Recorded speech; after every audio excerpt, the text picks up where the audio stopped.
The best interest of the child shall be the paramount consideration in all decisions and actions involving children. Next po. Thank you. So ito lang po ay in-SS ko lang. Ito po yung laman ng DepEd Order number 40. Tapos mamaya ipapakita ko. Then, kung may internet naman dito, Ma'am Eileen, pwede na po natin i-share doon sa memo and announcement po ba yun? Wala daw po. Wala daw po. So, ito lang po yan. No? Policy and guidelines on protecting children in school from abuse, violence, exploitation, discrimination, bullying, and other forms of abuse. So, ang haba po niyan, baka tamarin po kayong basahin, pero kailangan niyo po talagang bigyan ng oras kasi lahat po tayo dito ay involved. At everyday naman po nakaka-encounter po tayo ng iba-ibang senaryo sa ating mga bata. Pag hindi pa, may parents pa na darating sa school natin. Tanong mo sa kanya. So, speaking of, hindi naman, pwede hindi na. Meron pong parent na kasalukuyan nga po may concern at binalikan niya talaga ako kahapon kasi hindi siya nasasatisfy sa yung wala pang response. So, please take note po sa grade 4 teachers, Sir Lipita, na-share ko na po sa inyo. But we need, today po, Ma'am Gina, Yes po. excuse me po. Yes, ma'am. Kailangan po natin pag-usapan niyo po. Apo. Kasi binalikan niya ako kahapon. Apo. Eh sabi ko, may PC, May God kami. naramdaman. Bumalik talaga. Bumalik po siya mami. Kasi babalik na daw po kasi siya sa Cavite. She needs the response. Okay? Sige po, next na po ma'am. So, hindi siya nag-show.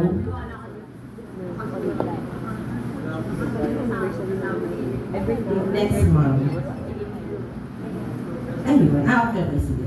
So, efficient protection is essential to children's well-being because, as vulnerable people, they are more exposed to problems of mistreatment, exploitation, discrimination, and violence. So, dito sa part na sinishare ko sa inyo, ang bida rito, mga bata. Pero, wag nating alisin na because we are in authority, people in authority po tayo sa school, magkaroon lang po tayo ng firm na stand kung ano po yung gagawin natin. So, dahil sa na-experience natin to daily sa mga bata, may mga lumalapit po sa akin, na dahil sa mga bata, may mga behavior po sila, plus nakakaharap sila ng mga kapwa bata na meron ding sitwasyon na pinagdaraanan. Ang bag dyan, yung sitwasyon nila sa family, lagi naman nating inuuna na unawain yung mga bata. In support to that, ay binibigyan natin ng mga kaparaanan yung sitwasyon to address na ine-ensure natin yung parents na ginagawa natin ng aksyon. Kagaya nga itong binabanggit ko sa inyo, 2 beses niya na akong hinarap.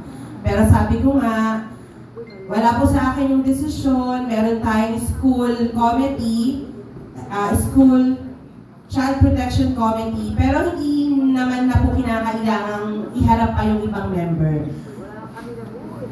Ako lang, Ma'am Gina, teacher concern. So, 4 lang naman po kami. Sige po, next po. Konti na lang pipikit na kayo.